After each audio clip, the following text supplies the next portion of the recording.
आगे चलो। जिसके बारे में मुस्लिम इंसानियत हुजूर पाक सल्लल्लाहु अलैहि वसल्लम ने इरशाद फरमाया, तुमने सबसे बेहतर वो इंसान है जो कुरान को सीखकर सिखाए।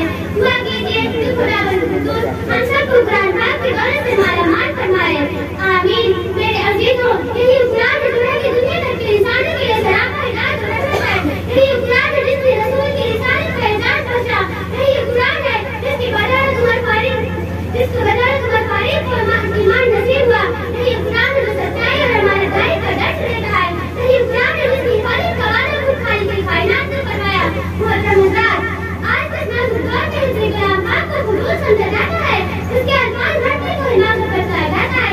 कहा जाता है उसका रटना और फिर समझे पढ़ना बेसूर है। मगर अफसोस और अफसोस, इस कुरान पाक के बारे में हमारा यह ख्याल है जिसके बारे में शहंशाह जनाब मोहम्मद सल्लल्लाहु अलैहि वसल्लम ने इरशाद फरमाया, इक़रा बरतकी बरतकी कमा कुन्ता तुरसिलु फी दुनिया व इन्ना मंज़िलका इंद आखिर यासिर तक़रबा।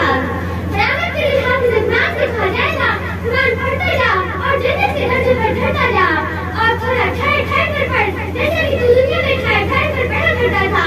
बस तेरा मकाम और ठिकाना वही है जहाँ तू आखिर याद पर पहुँचे। फातिमा की कलीसियों, याद रखो, इस ज़मीन और आसमान, सूरज और चाँद सितारे कोई भी नेमत का मुकाबला नहीं कर सकते। ये कुरान अपने कायनात का मुक़द्दस और अज़ीम कलाम है। और क्यों ना हो, बिल्कुल उसका उतारने वाला अमीन, जिसके जरिए उतारा गया भी अमीन, जिस जात पर नाज़िल हो भी अमीन, जिस मकाम पर नाज़िल हो भी अमीन, जिस महीने के नाज़िल का तमाम महीनों से अफजल और जिस रात के नाज़िल हज़ार महीनों से बेहतर है।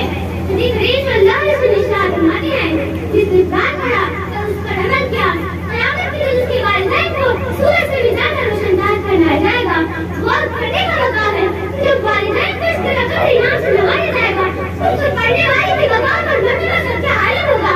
हज़रात, क़यामत का मैदान होगा और ऐसे 10 आदमी जिनके लिए जहन्नुमाई हो चुकी होगी, हाफ़िज़ कुरान अपनी रब की बारगाह में सिफारिश करेंगे, परवरदिगार आलम उनकी सिफारिश कबूल करेगा और उनको हाफ़िज़ कुरान की बरकत से निजात अता होगी। सुभान अल्लाह।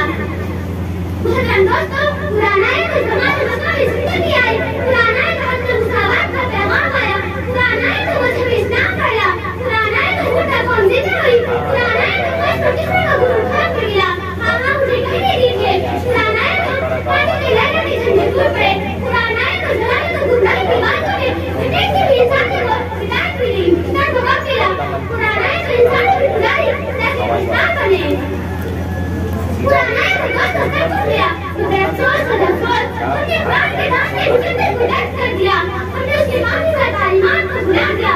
नतीजा हुआ कि मुस्लिम कौम जिसके सर पर इज्जत का ताज था, वो मुस्लिम कौम जिसकी एक आवाज पर अफ्रीका के जंगल में रहने वाले खूंखार दरिंदों ने मैदान खाली कर दिया था। वो कौम जिस पर कभी ना तारीफ ना करती, आज महसूस होना है। ऐ फातिमा की गलीजों, याद रखो, ऐ फातिमा की गलीजों, समझो और होशियार हो जाओ, गफलत का पर्दा त्याग करो, कुरान पाक से वाबस्ता हो जाओ और याद रखो, तारीख कभी माफ नहीं करेगी। ये